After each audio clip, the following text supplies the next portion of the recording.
वो तरक्किया में वो है रागी की जी ने समझ ली। ओंकारं बिंदु संयुक्तं नित्यं ध्यायन्ति योगिनः कौन कामदं मोक्षदं चैव ओंकाराय नमो नमः। की हमारे पास? हनुमंसुतमुगा प्रक्षाली सकल भूतल कलंका क्या? मुनिभिरुपासि तीर्था सरस्वती हरतुरंतुरितम् अज्ञानातिमिरान्धानां ज्ञानाञ्जन शलाकया चक्षुरुन्मीलितं येन तस्मै श्री गुरुवे नमः। श्री परम गुरुवे नमः। परम्पराचार्य गुरुभ्यो नमः।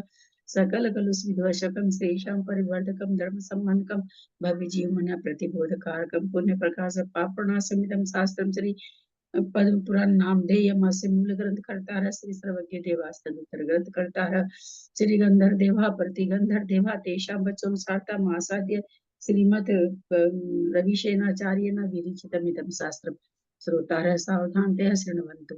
मंगलम भगवान वीरो मंगलम गौतमो गणि मंगलम कुंद कुंदादेव जैन धर्मोस्तु मंगलम सर्वमंगल मांगल्यम सर्व कल्याण कारकम प्रधानम सर्वधर्माणां जैनम जयतु शासनम जैनम जयतु शासनम जैनम जयतु शासनम सरस्वती नमस्तुभ्यं वरदे कामरूपिणी विद्यारंभं करिष्यामि सिद्धिर्भवतु मे सदा। द्वादशम जिनवानी माता की जय। परम मांगलिक ग्रंथ कोमट पद्म पुराण ग्रंथ राज की जय। रविसेनाचार्य की जय। पन्नालाल जी साहित्यकार की जय।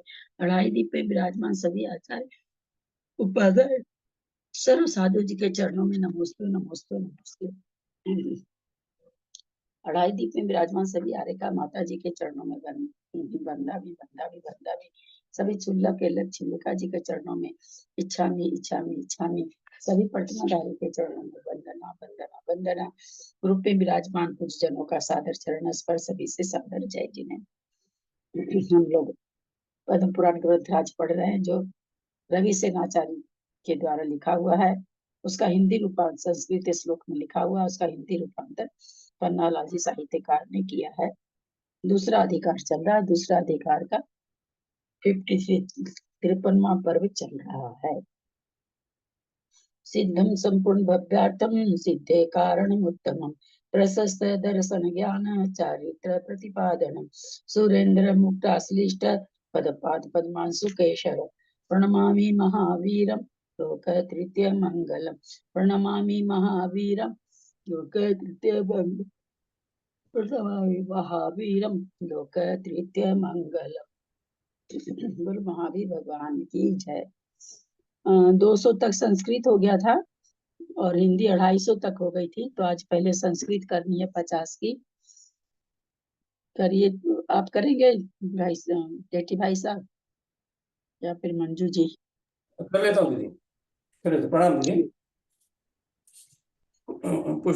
पुष्पाद्रेरवतीर्णस्य कुंकुम पेज नंबर क्या है भाई साहब? Page number? Page number 337। एक श्लोक है उसके ऊपर, फिर पलटना पड़ेगा। पुष्पाद्रेरवतीर्णस्य कुकुवल्लभ योरोधनम भूयो युद्धम मुदग्रम प्रांत विध्वस्त किंकरम समावापि विमान नामुद्यानोत मसत् पद्मनाम चूर्णितानां तदा तथाघाते भूमया केवला स्थिता पादमार्ग प्रदेशेषु गस्तेषु वनवेषु महारभ्यापया जातः शुष्क सागर सन्निभा भग्नो भग्नोत्तमपणश्रेणी पतितो नैकिंकरः बभूराजमार्गोऽपि महासंग्राम भूसमः पति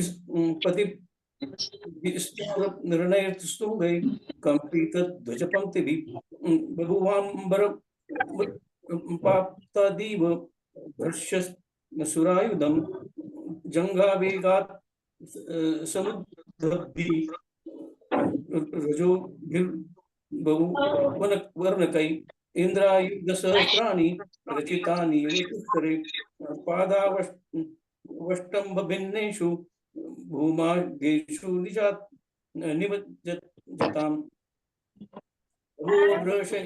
शैलानां पातालेष्विव निस्वनः दृष्ट्या किञ्चित् करण्यानं न्यन्यं कञ्चित् पादेन किङ्करम् उरसा किञ्चिदं सेन वातै नान्य जगानस आलीय मानमात्राणां किङ्कराणां सहस्रशः पतता मुष्करैरथ्या जाता पूरसभ समागतः हा हा हीकार गंभीरः पौराणां मुद्गतो ध्वनि क्वचिच्च रत्नकूटानां भंगास कनस्वन वेगो वेगोनुत्पत्तस्य समाकृष्ट महाध्वजा कोपादि वोद्देयु पश्चात् घंटादिनिस्वनः उन्मूलित महागानां बभ्रमु परमागजा वायुमंडल पर्णानामश्वासोल्यत्वमागतः अधस्तात् स्फुटिता वाप्य प्राप्ता कंकवशेतां चक्रारूढैव निश्शेषा जाता लंका समाकुला लंका कंबनिकांडं धस्तराक्षसमीकनं समीनकं श्रीशैल वारणो यावद् दिक्षुभ्य भाराश्रितः तावत्तो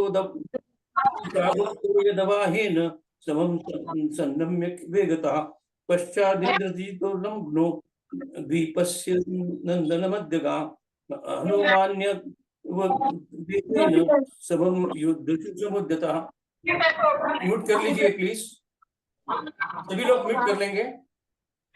समुद्यतः प्राप्तं तावदितं तस्य बलं येनमेव पृष्ठकं बाह्यायां भुवि लंकायां महाप्रतिमयं रणं जातं हनुमतः खेटे लक्ष्मणस्यैव दौषणं युक्तं स चतुरैश्रश्मै यथा माय पावनी समुदष्टैत्य शरं सैन्यं राक्षसान् नामधावत् अतेन्द्रजीत वीरेण पाशै माहोरस गैस्ततः चीरमायोदितो नीतः पूरं किञ्चिद्विचिन्तयं ततो नगरलोकेन विश्रब्धस निरीक्षितः कुर्वन् भञ्जनं मासिद्यो विद्युत् दंड वदीक्षतः प्रवेशितस्य चास्याज्ञां तस्य दोषान् दशाननः कथ्यमानान् शृणोति स्म तद्विभिः पुरुषैः निजे दूताहूत समायातः किष्किन्धं स्वपुरादयं महेन्द्रनगरध्वंस्वं चक्रे तं च वशं रिपु साधुप सर्गमथने द्वीपे दधि मुखा गए गंधर्व कन्यका स्त्रीस्त्रः पद्मस्यान्यनुमोदितः विध्वंसं वज्रशालस्य चक्रे वज्रमुखस्य च कन्याभील शन्यस्य बहिरस्ता पयत् बलं भग्नं पुष्पनगोद्यानं तत्पाल्यः विवलीकृतः बाह्यः किङ्कराद्भस्ता प्रपादी च विनिशिता घटस्तन विमुक्तेन पुत्रस्नेहान् निरन्तरं पयसा पोषिता स्त्रीभिर्वृक्षकः ध्वंसमारता वृक्षे वियोजिता वल्यस्तरलायितपल्लवः धरण्या पतिता भान्ति विधवा इव योषितः फलपुष्प भरानन्नः विविधास्त रुजातया श्मशान पादच्छाया एतेन ध्वंसिता स्थिता अपराधा मीमांस श्रुत्वा रावणा कोपमागतः अबन्धस्य माहूय वीनागं लोहशृङ्खले उपविष्टो उपविष्टोर्कसंकाशो दशास्य सिंहविष्टरे पूजा योग्यं पुरा वातिं माक्रोशदि निर्दयम् उद्धृतो यमसो पापनिरपेक्षस्त्रो पूजिता अधुनैतस्य का छाया धीके ते निक्षेतेन किं व्यापादत्ते न किं दुष्ट कर्ता नाग नाना गसा मयं कथं न गणितं पूर्वं मम दक्षिण्यान्मुनत्तनं ततस्तमण्डल प्रान्तस्थिता प्रवरविभ्रमा महाभाग्या विलासिन्यो नवयौवनपूजिता कोष्ठस्मित समाधु समायुक्ता निमीलित विलोचना विधाय शिरसा कंपमेव मुचुर्नादद्रा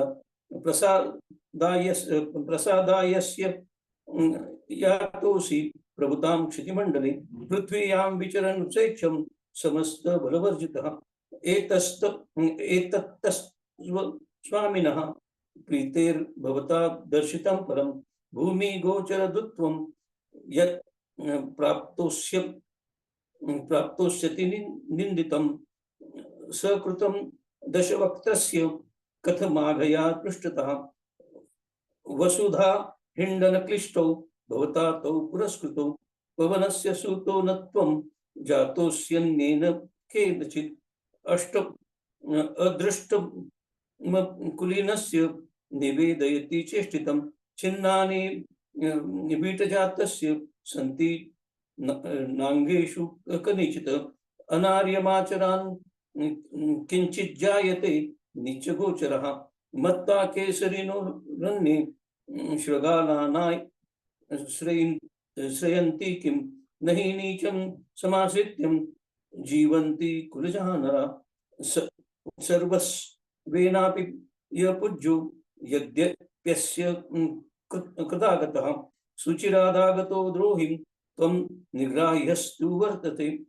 इमैर्निगदिते क्रोधात् प्रहस्योवाच मारुति को जानाति विना पुण्यैर्निग्राह्य को विधेरितिः स्वयं दुर्मतीनां सार्धं नेनासन्न मृत्युना ईप्तो दिने कतिपयैर्द्रक्ष्यामः क्व प्रयास्त्य सौमित्री स पद्मेन बलो तुंग समापतन् न मेघ इवं सरोन्धुतं नगै शक्यो भवेन् नृपै अतृप्त परमाहारै कमिकैर्मृतोपमै याति कश्चिद्यथः नाशमेकेन विषबिन्दुना अतृप्त स्त्रीसहस्रौ धैर्यन्दैरिव पावकः परस्त्री तृष्णायां सोऽयं विनाशं क्षिप्रमेत्यति या येन भविता बुद्धि शुभाशुभगता दृढं न सा शक्यान्यकथा कर्तुं पुरन्दर समैरपि निरर्थकं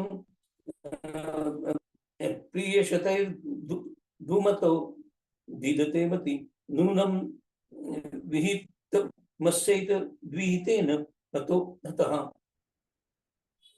प्राप्ते विनाशकालेऽपि बुद्धिर्जन्तुर्विनश्यति विधिनां प्रेषितेन कर्मपाकं विचेष्टते मर्त्यं धर्मः यथा कश्चित् सुगन्धि मधुरं पया प्रमादी विषसम्मिश्रं पित्वा ध्वंसं प्रपद्यते। प्रणाम दीदी। दीदी मैं पढ़ूं हिंदी?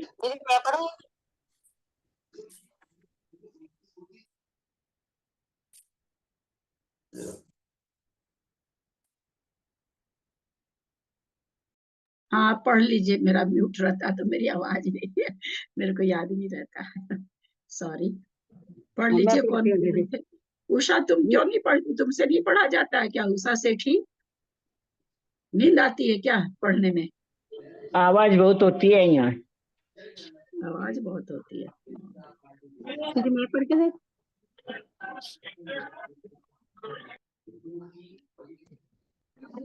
गुरु परिजन वृद्ध मित्र प्रिय बंधु तथा माता आदि को अनसुना कर तू पाप कर्म से प्रवृत्त हुआ है। तू दुराचार रूप समुद्र में काम रूपी भ्रमर के बीच फंसकर नीचे नरक में जावेगा और वहां अभी अतिशय दुख प्राप्त करेगा। काम रूपी भ्रम नहीं, हे दशानन महाराजा, रतन श्रावर से उत्पन्न हुए तुझ अधम पुत्र ने राक्षसों का वंश नष्ट कर दिया। तुम्हारे वंशज पृथ्वी पर कहाँ से पढ़ रही हो? कहाँ से पढ़ रही हो? हाँ, ढा- कौन सा पन्ना पढ़ रही हो? 250 से आगे पढ़ रही हो ना? 250 से आगे? 250 से आगे पढ़ रही हो क्या? हाँ 205, हाँ ठीक है। 341 पेज। महाराजा रतन श्रवण से उत्पन्न हुए तुम अधम पुत्र ने राक्षसों का वंश नष्ट कर दिया। तुम्हारे वंशज पृथ्वी पर मर्यादा का पालन करने वाले प्रशस्त चेष्टा के धारक उत्तम पुरुष हुए, परंतु तू उन सब से छिलके के समान निसहार हुआ है। इस प्रकार कहने पर रावण क्रोध से लाल हो गया। वह कृपान की ओर देखकर बोला कि यह उद्दंड अत्यधिक दुर्वचनों से भरा है तथा मृत्यु का भय छोड़कर मेरे सामने बड़प्पन धारण कर रहा है। अतः नगर के बीच ले जाकर इस दुष्ट को शीघ्र ही दुर्दशा को की जाए।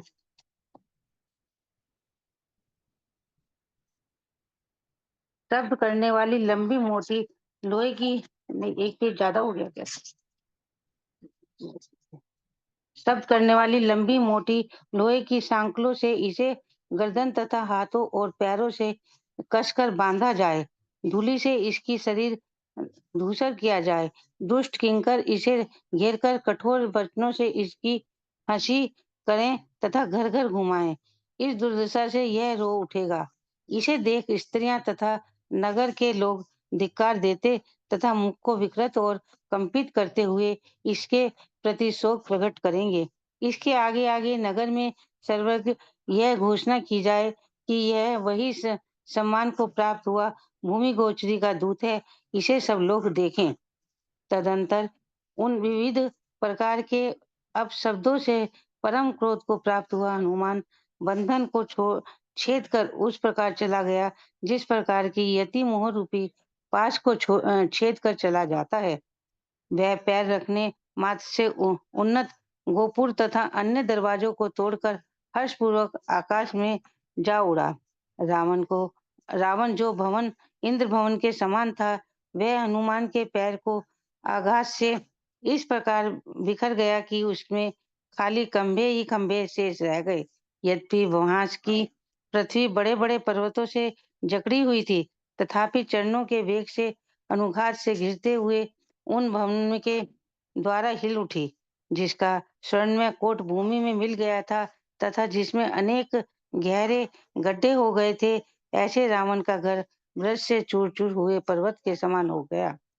मुकुट में कपि का चिन्ह धारण करने वाले वानर वंशियों का राजा हनुमान को इस प्रकार का पराक्रमी सुन सीता हर्ष को प्राप्त हुई तथा बंधन का समाचार सुन बार बार विषाद को प्राप्त हुई।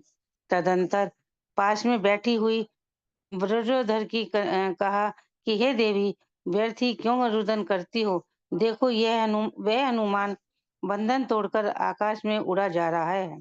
उसके उक्त वचन सुन तथा अपनी सेना के साथ हनुमान को जाता देख सीता के नयन कमल खिल उठे। वह विचार करने लगी कि जिसका जाते समय यह तीव्र वेग है, ऐसा यह हनुमान अवश्य ही मेरे लिए मेरे नाम की वृथा वार्ता कहेगा।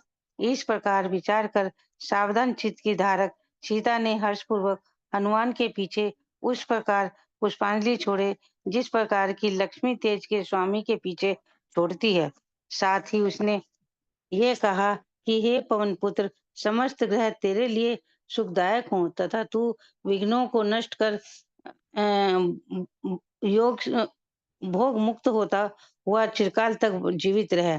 गौतम स्वामी कहते हैं कि हे राजन, जिन्होंने पूर्व जन्म में उत्तम आचरण किया है, जो उदार है तथा जिनकी कांति का समूह समस्त संसार में व्याप्त है, ऐसे मनुष्य परिभ्रमण से रहित हो यह कर्म करने के लिए समर्थ होते हैं, जो कि बहुत भारी अचिंत्य आश्चर्य उत्पन्न करता है। इसलिए निरस फल देने वाले समस्त शुद्ध कर्म को प्रयत्न पूर्वक छोड़ कर ये एक पुण्य का ही समागम प्राप्त करो, जिससे परम सुख के आस्वादन के लोभी हो। पुरुष अपनी प्रभा से सूर्य की प्रभा की जीतने वाला एवं मनोहर लीलाओं का धारक होता है।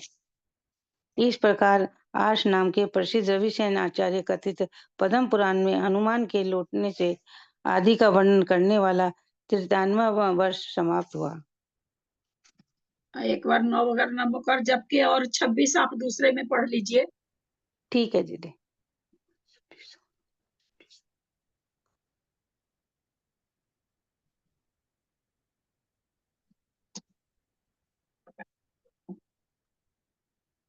अध्यांतर जिसकी ध्वजाओं को और छत्रादि की सुंदरता नष्ट हो गई थी, ऐसी सेना आगे कर हनुमान किंशदा नगर को प्राप्त हुआ।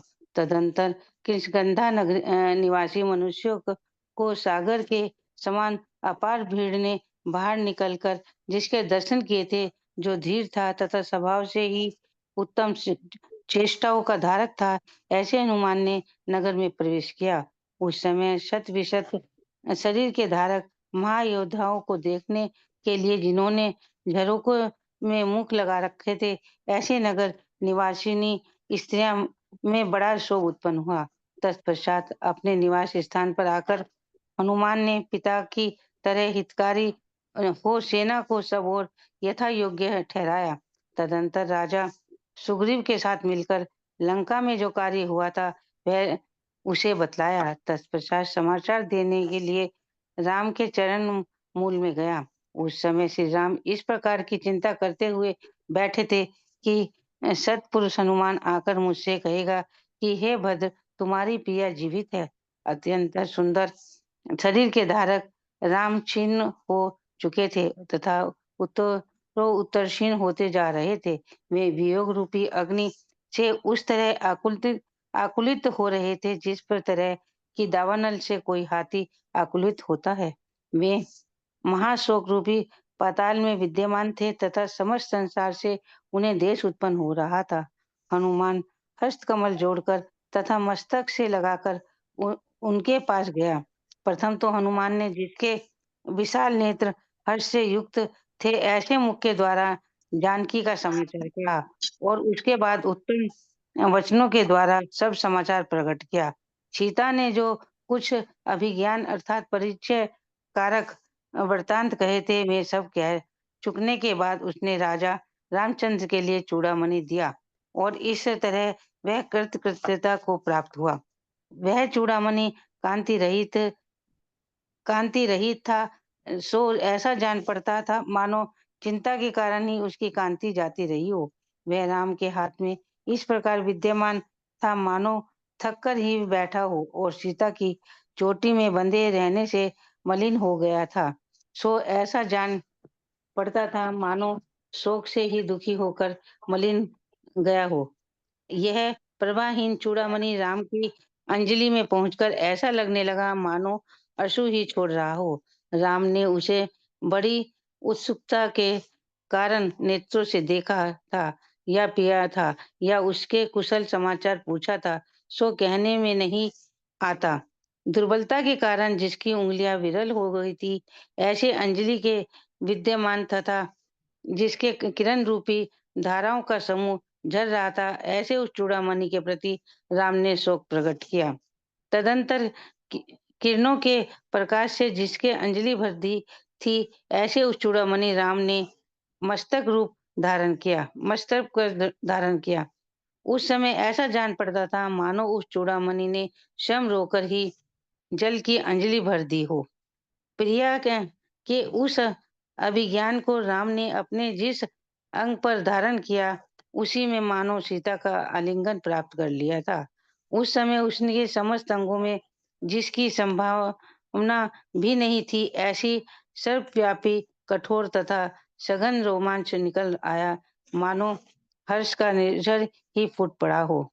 राम ने बड़े संभ्रम के साथ हनुमान का आलिंगन कर उससे पूछा कि क्या सचमुच ही मेरी कोमलागी प्रिया प्राण धारण कर रही है, जीवित है? इसके उत्तर में हनुमान ने नम्रीभूत होकर कहा कि हे नाथ, जीवित है, मैं अन्यथा समाचार नहीं लाया हूँ। हे राजन, सुखी होइए, किंतु इतना अवश्य है कि गुणों के समूह को नदी स्वरूप यह वाला तुम्हारा विरह रूप दावानल के मध्य में वर्तमान है। अशोक के द्वारा दुर्दिन बना रही है, निरंतर वर्षा करती रहती है। वे वेणी बंधन से लुट जाने के उसके केश कांतिहीन हो गए हैं।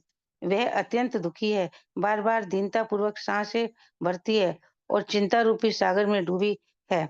वह कृशोदरी को तो स्वभाव से ही थी, पर अब आपके वियोग से और भी अधिक कुशोदरी कृशोदरी जान पड़ती। कृशोदरी क्या होता है दीदी? कृशोदरी है, कृशोदरी माने कृष माने पतला, उदर माने पेट, और पतले पेट वाली माने एकदम पेट भीतर चला गया है, इतनी कृष हो गई है, पतली हो गई। कृष माने पतला होना, कृशोदरी है, कुशोदरी नहीं है, अच्छा, कृशोदरी। कृष्णोदरी। रावण की क्रोध भरी स्त्री उसकी निरंतर आराधना करती रहती हैं। वह शरीर की सर्व चिंता छोड़ निरंतर आपकी ही चिंता करती रहती है। इस तरह हे देव, आपकी प्रिय बल्लभा दुखमय जीवन व्यतीत कर रही है, अतः यथा योग्य प्रयत्न कीजिए। हनुमान के उक्त वचन सुनकर राम के नेत्र कमल मलान हो गए। वे बहुत देर तक चिंता से आकुलित हो अत्यंत दुखी हो उठे। स्थिर एवं अलसा से शरीर को धारण करने वाला राम लंबी तथा गरम सांस भरकर अपने 23वां अपने जीवन की अनेक प्रकार के अत्यधिक निंदा करने लगे। तदंतर उनकी चेष्टा जानकर हनुमान ने यह कहा कि हे महाबुद्धिमान, शोक क्यों करते हो? कर्तव्य में मन दीजिए। किंकंधा नगर के राजा सुग्रीव की दीर्घ शुद्धता जान पड़ती है और सीता का भाई भामंडल बार बार बुलाने पर भी देर कर रहा है। इसलिए हम लोग नौकाओं अथवा भुजाओं से ही शीघ्र समुद्र को तैरकर कल ही निसंदेह नीच रावण की नगरी लंका को चलेंगे। प्रणाम दीदी।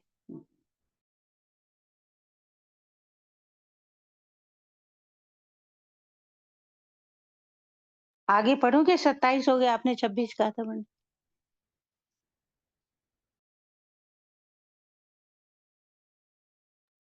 मंजू जी दिल्ली, संस्कृत पढ़ लीजिए। पढ़ते हो। जय जगन सबको। तथा विदो दशाश्य त्वं पर स्त्री सुकुलोलुपः वचनेन विना क्षिप्रम विनाशम प्रतिपस्यते। गुरुन् परिजनं वृद्धान् मित्राणि प्रिय बान्धवान्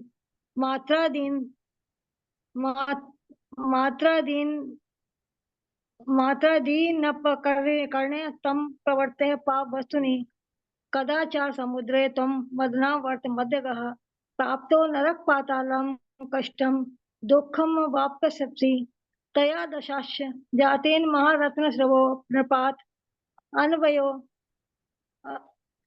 धमपुत्रेण रक्षसां क्षेमाहतः अनुपालित मर्यादाः शितौ पूजित चेष्टितः पुंगवा भवतो वश्यास्तं तु तेषां पुलाकवत् इति उक्तं क्रोध सरक्तः संरक्तः खड्गमालोक्य रावणः जगाद दुर्विनीतोऽयं सुदुर्वचन निर्बधः त्यक्त मृत्युमयो बिभ्रत प्रगल्भत्वं ममाग्रतः खलीक्रियतां मध्ये नगरस्य दुरीहितः।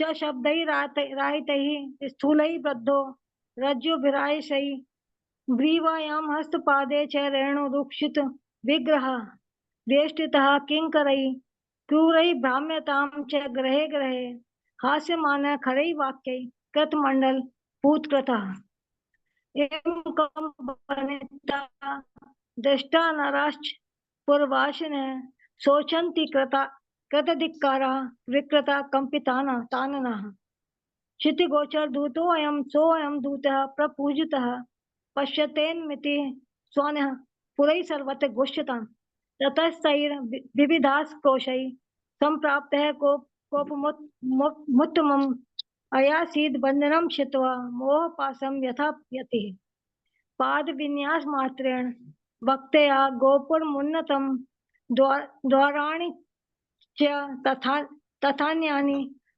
खमुत्पत्ति ययौ मुदः शक्रप्रासाद संकाशं भवनं रक्षसां विभो हनुमत्पादघातेन विस्तीर्णं स्तंभ संकुलं पतता वेशमा तेन यन्त्रयतापि महानगैः धरणी कंपमानिता पादवेगानुघाततः भूमि संप्राप्त सौवर्ण प्राकारं रंध्रग्रहरं वज्रचूर्ण शैलाभं जातं दाशमुखं गृहम् कपिमौलि व्रतामीशं सूत्रे बंविध विक्रमं प्रमोदं जानकी प्राप्ता विषादं च मुहुर्मुहुः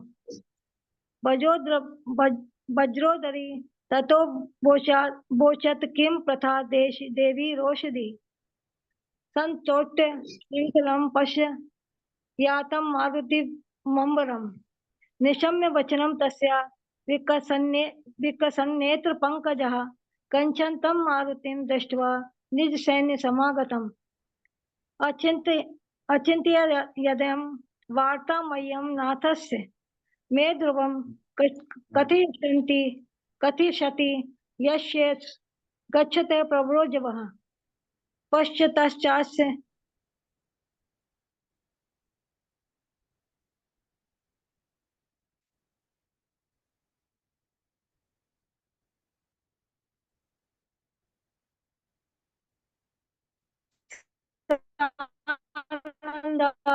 पुष्पांजलि नंदन इति सुब्रत वृत्ता पूर्व जन्मन्युदारः सकल भुवनोरोधि व्याप्य कीर्ति प्रधानः अविसर परिमुक्तः कर्म तत्कर्तुं मीशः जनयति परमं तद विश्वं दुर्विचिन्तनं भजत सुकृत संगम तेन निर्मुच्य सर्वं विरसफल विदायी शूद्रकं प्रयत्नात् भवत् परम सौख्या सादलोम प्रसक्ता परिजित रविभाषो जंतव कांति लीला इतिहासे रविशरणाचार्य प्रोक्ते पद्म पुराणे हनुमत प्रत्यभिगमनम नाम 53 पर्व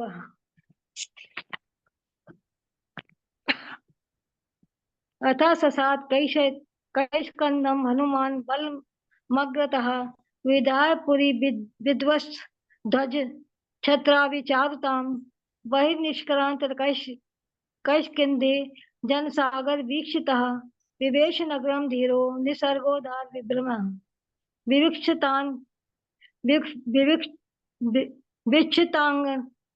विक्षितांगान महायोधान दृष्टुम नगरयोषितां गवाक्षार्पित भक्तानां संभ्रम परमो भवतः प्राप्य से भास्मात्प्रियं हितो भूत्वा पिता यतः बातिरावासयत सैन्यं यथा योग्यं समन्ततः तथा सुग्रीवराजेन संगत्य यापितकरिः जगाम पद्मनामस्य पादमूलं निवेदितं प्रिया जीवति ते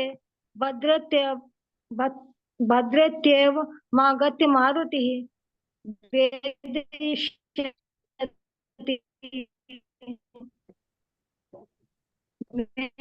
साधुरिति चिंता मुपापगतम् क्षीणमतिभिरामं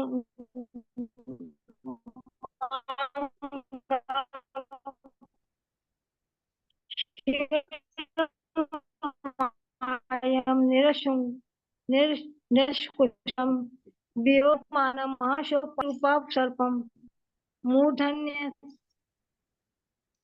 मूर्धन्यस्त कराम्बुरुत प्रथमं वातिना हर्षित गृह मारोड़ चक्षुषा भक्तेन जानकी वार्ता शिष्टा वाचा ततोखिला अभिज्ञानादिकं सर्वं निवेद्योक्तं च सीतया चूड़ामणिं नरेन्द्राय समर्प्यागत कृतार्थताम् चिन्तयेव हतच्छायो निशर्णः श्रांत वत्करे शोकलांत इवासित वेणीबंध मलिमशः पद्मसंजलयोस्तौ सौ पतत बाष्पौ हतप्रभा दृष्टो नु पीतो न वार्ता प्रस्थान संभ्रवात आसी मंजल लावेनम दौर्बल्य बिरलांगुलौ गलत किरण धारौदम सुशोच धरणीपति पूरितांजलि मंशूनाम मालोकेन तमाम ने चक्र स्वपी रुदित निनादेश सलिलांजलिम प्रियदास प्रिययास तद विज्ञानम यत्रापंगे निजोहितम तेन तस्यापि वेदैः परिसंगः इवाभवत् सर्वव्यापी समुद्विग्नो रोमांच कर्कशोधना अंगेश संबस्तस्य प्रमोदिव निर्जरा अप्रच्छस्त परिशवज्य मारुतीन कृत संभ्रमम अपि सत्यम प्रिया प्राणान दार्यत्य अति कोमला जगात पर्णो वाति नाथ जीवित मान्यथा नान्यता मया वार्ता समानीता सुखी भव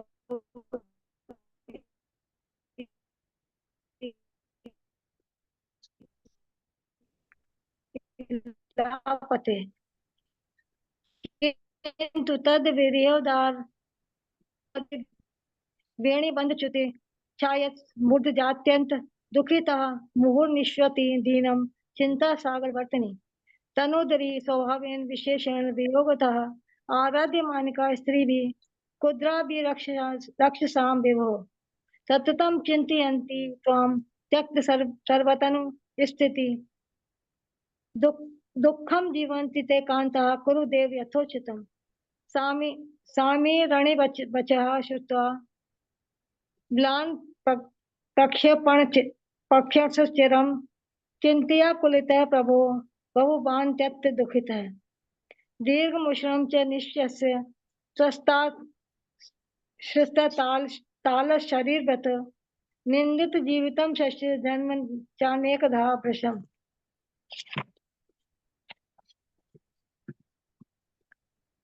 ततस्तिंगितं ज्ञात्वा सौमित्रिर्ब्रवीत् किं शोचसि महायुद्धे कर्तव्ये दीयतां मनः लक्ष्यते दीर्घसूत्रस्तं किस्न नगर प्रभो कृतान्नश्च भूयो अपि सीता भ्राता चिरयति। हो गया। जय जिनेन्द्र। हिंदी पढ़े, कौन पढ़ेंगे? आगे समय कभी हुआ नहीं होगा।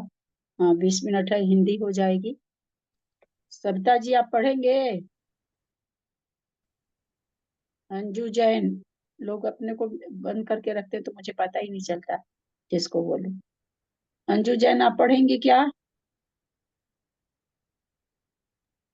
नहीं, मेरे पास शास्त्र भी नहीं है दीदी। एक अंजू जैन करके हैं। अंजू जैन कौन है, पढ़ेंगी? नहीं दीदी, मेरे पास शास्त्र जी भी नहीं है। अरे एक तुम हो, एक अंजू जैन और लिखा हुआ है कोई का।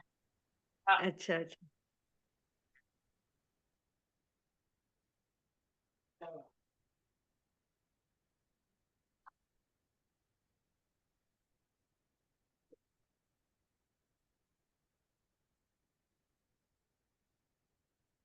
चलिए, उमरा भाभी है क्या? उमरा भाभी आप पढ़ लीजिए। आप पढ़ लेते, आप पढ़ती हूँ।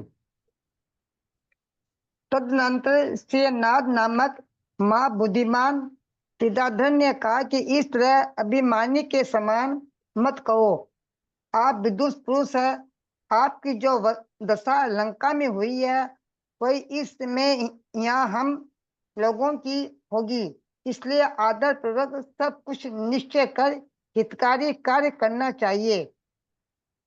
पवन पुत्र हनुमान ने कोट अटारने का था गौरीपुर से सहित एवं बाग बगीचों से सुशोभित लंकापुरी को नष्ट किया है, इसलिए महाविद्याधरों का अधिपति रावण इस समय क्रुद्ध हो रहा है और उसके युद्ध होने पर देववश हम सबको यह सामयिक मृत्यु प्राप्त हुई है। तदनंतर चंद्रमरीचि नामक विद्याधर ने अत्यंत ओजपूर्ण वचन कहे कि क्या तुम सिंह से हरिण के समान अत्यंत भय को प्राप्त हो रहे हो? भयभीत तो रावण को होना चाहिए, अथवा वह कौन है, उससे क्या प्रयोजन है? उसने अन्याय किया है, इसलिए मृत्यु उसके आगे नाच रही है। हमारे पास ऐसे बहुत विद्याधर राजा है जो महावेगशाली है तथा जिन्होंने हजारों बार अपने चमत्कार दिखाए हैं। उनके नाम है घनगति, तीव्र, भूतनाद, गजसवन, कुरु, केलिकिल, भीम, कुंड, गोरति, अंगद, नल, नील, टड्डी, दुकत्र, मंदर, असनी, अर्णव, चंद्र ज्योति, मृगेंद्र, वज्रदंड, दिवाकर, उल्का और लांगलू नामक दिव्य अस्त्रों के समूह में निर्वाग पौरुष को धारण करने वाले हनुमान, महाविद्याओं का स्वामी, महामंडल तीक्ष्ण पवन के समान पराक्रम का धारक मेंद्र केतु, अद्भुत पराक्रमी प्रसन्न कीर्ति और उसके महाबलवान पुत्र, इनके सिवाय किष्किंध नगर के स्वामी राजा सुग्रीव के और भी अनेक महापराक्रमी सामंत है जो कार्य की प्रारंभ कर बीच में नहीं छोड़ते, आज्ञाकारी है जो आदेश की प्रतीक्षा कर रहे हैं। तदनंतर चंद्रमरीचि के वचन सुनकर विद्याधरों ने अपने नीचे नेत्र विनय पूर्वक राम के ऊपर लगाए तथा उनकी ओर देखा। तत्पश्चात जिसका सौभाग्य भाव अव्यक्त था, ऐसे राम के मुख पर उन्होंने यह भयंकर मुक्ति का जाल देखा जो कि यमराज के लता गिरह निकुंज के समान जान पड़ता था। उन्होंने देखा कि श्री राम लंका की ओर जो लाल लाल दृष्टि लगाए हुए हैं वह राक्षसों का क्षय सूचित करने के लिए उदित केतु की रेखा के समान जान पड़ती है। तदनंतर उन्होंने देखा कि राम ने वही दृष्टि अपने उस सुदृढ़ धनुष पर लगा रखी है जो चिरकाल से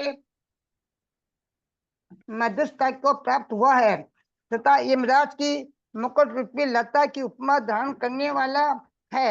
उनका केशों का समूह क्रोध से कंपी तथा शिथिल होकर बिखर गया था। ऐसा ज्ञान पड़ता था मानो अंधकार के द्वारा जगत को व्याप्त करने के लिए यमराज का खजाना ही खुल गया था। तेजो मंडल के बीच में स्थित उनका उस प्रकार का मुख ऐसा जान पड़ता था मानो प्रलय काल का देदीप्यमान तरुण सूर्य ही हो। इस तरह राक्षसों का नाश करने के लिए जो गमन संबंधी उतावली कर रहे थे, ऐसे राम को देखकर उस सब विद्यार्थियों के मन क्षुभित हो उठे तथा सब शीघ्र ही प्रस्थान करने के लिए उद्यत हो गए। अथानंतर राम की चेष्टाओं से प्रेरित हुए समस्त विद्याधर चंद्रमरीचि को बाने का सम्मान कर आकाश मार्ग से चल पड़े। उस समय वे सब विद्याधर नाना प्रकार के शस्त्र धारण किए हुए थे और उत्तमोत्तम संपदाओं से सहित थे।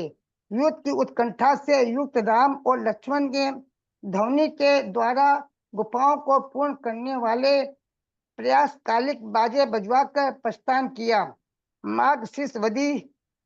मार्गशीर्षवदी पंचमी के दिन सूर्योदय के समय उन सब का प्रस्थान हुआ था। प्रस्थान काल में होने वाली निम्नलिखित शुभ शकुनों से उनका उत्साह बढ़ रहा था। उस समय उन्होंने देखा कि निर्धूम अग्नि की ज्वाला दक्षिणावर्त से प्रज्वलित हो रही है। समीपी मयूर मनोहर सब कर रहा है। उत्तमोत्तम अलंकारों से युक्त स्त्री सामने खड़ी है। सुगंधि को फैलाने वाली वायु बह रही है।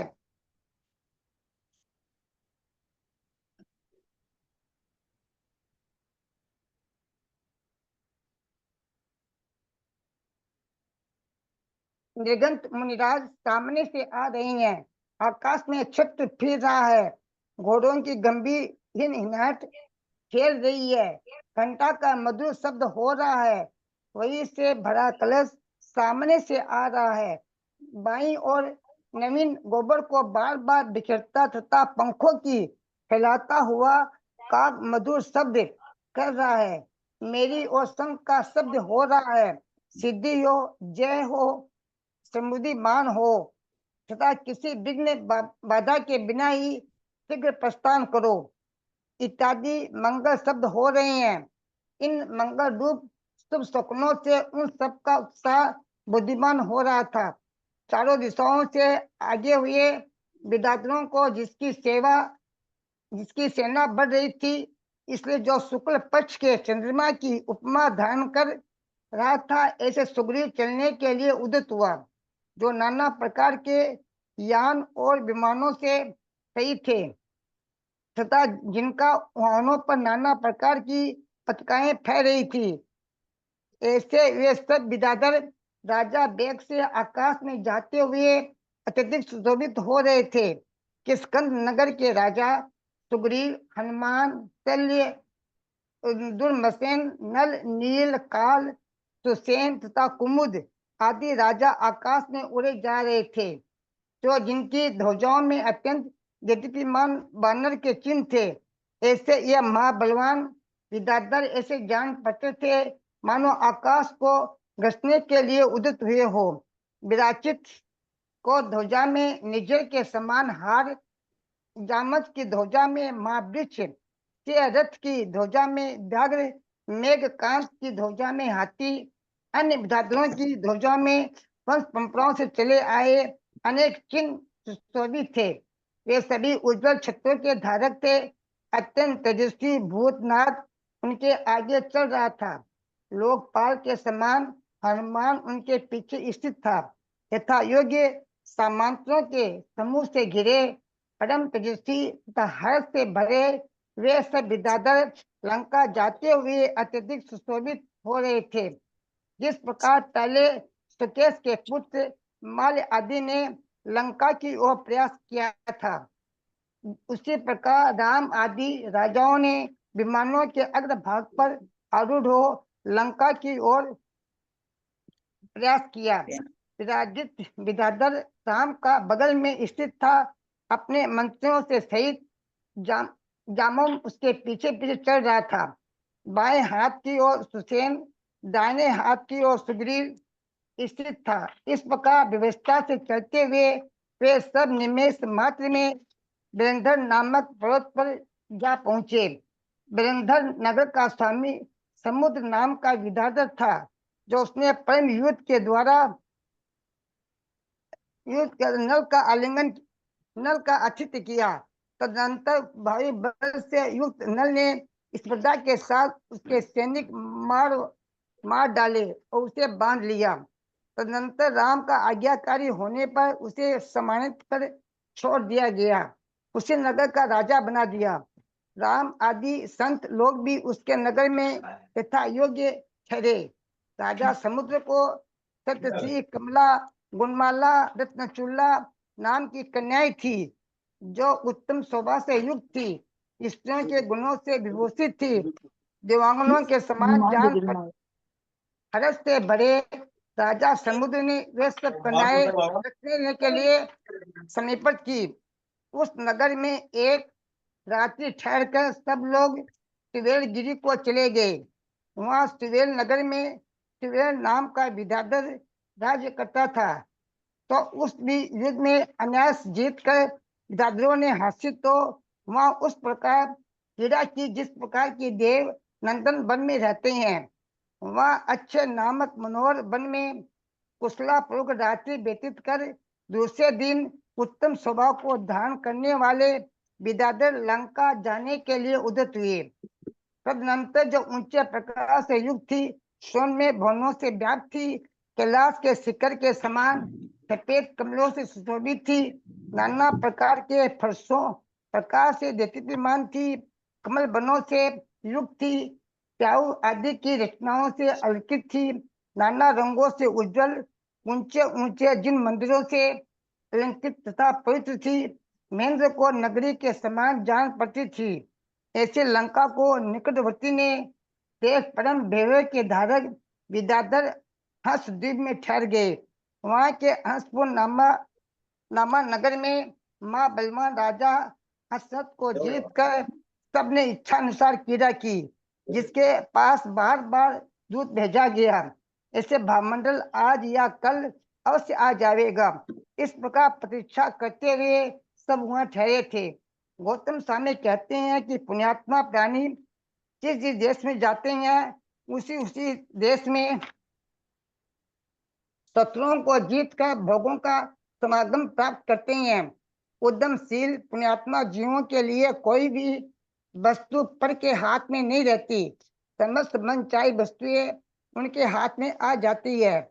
इसलिए जो भव्य संसार में उत्तम भोग भोगना चाहता है, उसे जिनेंद्रिय के मुखारबिंद से उदित सर्वश्रेष्ठ वंशनीय धर्म का पालन करना चाहिए, क्योंकि भोगों का नश्वर संगम तो दूर रहा, तो इस धर्म के प्रभाव से शरीर से भी अधिक उज्जवल मोक्ष को प्राप्त कर लेता है। इस प्रकार आर्य नाम से प्रसिद्ध देवी सिंहाचार्य कथित मदन पुराण में लंका के लिए प्रस्थान का वर्णन करने वाला 54वां पर्व समाप्त हुआ। जय जिनेंद्र लता भाई। संस्कृत कर लेंगे क्योंकि संस्कृत में देरी लगेगी। 7:53 हो गया है। जिनवानी स्तुति कोई कर रहे हैं आप लोग?